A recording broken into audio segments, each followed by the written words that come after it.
Hi, this is Nick Williams.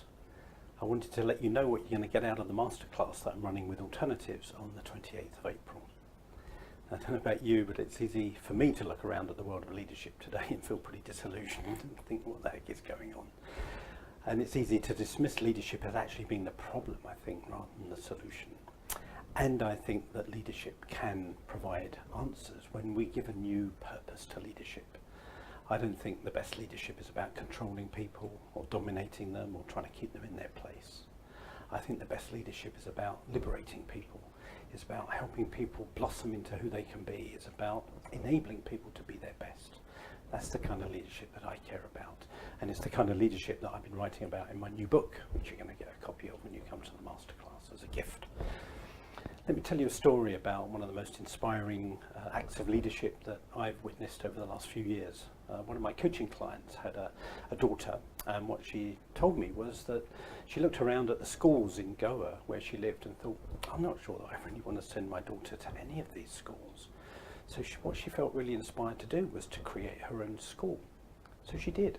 She created her own school on the principles of creating a place where children's souls can remain intact, and where they can blossom and where they can grow in confidence in who they really are, as well as learning the skills that they're going to need in their future lives.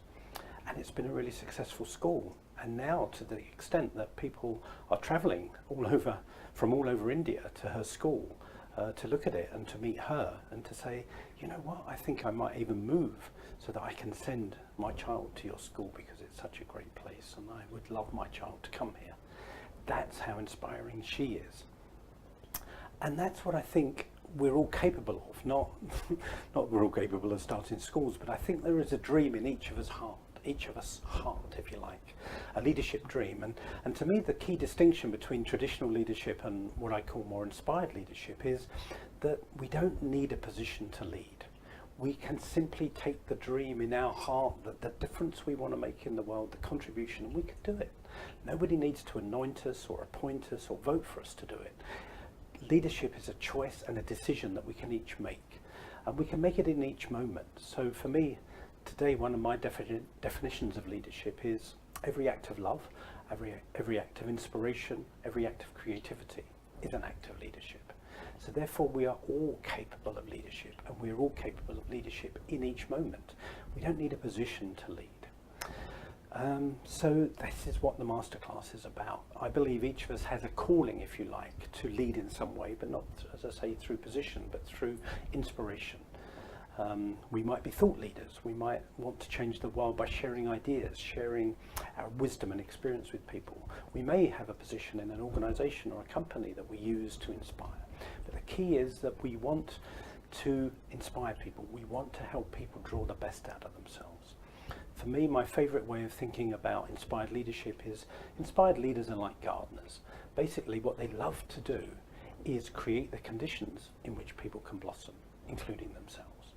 So a metaphor would be then leader as gardener. Cultivate the conditions in which people naturally can blossom. If that's your idea of leadership, and if you feel there's a dream in you that wants to come out more into your leadership, then please come along. It's going to be a great day, very interactive. We're going to take a deep dive into what your leadership dream is, what your capabilities are, and probably most importantly is how you also get past your internal resistance, because most of us have a lot of resistance to our leadership. I've had massive resistance to showing up in my leadership. So we'll talk about how we overcome our resistance to show up. And just a final thought, for me there's a massive difference between what I call showing up and showing off. You know, a lot of leadership is about showing off. It's quite grandiose. It's like, you know, somehow I'm the chosen one who's going to lead you. You know, I think the greatest leaders have what I would call a grandeur of spirit. They show up with their gifts. They often show up with great humility, but they don't hold themselves back. They show up to inspire other people. They show up, and perhaps this is one of the key distinctions, they show up to be of service. So, if that sounds of interest to you, inspiring, please come along. Would love to see you there. You will get a copy of my brand new book, my 16th book, Be Inspired, Be Inspiring, Be Yourself, as a gift for coming. And I look forward to seeing you there. Thanks for watching this. Bye-bye.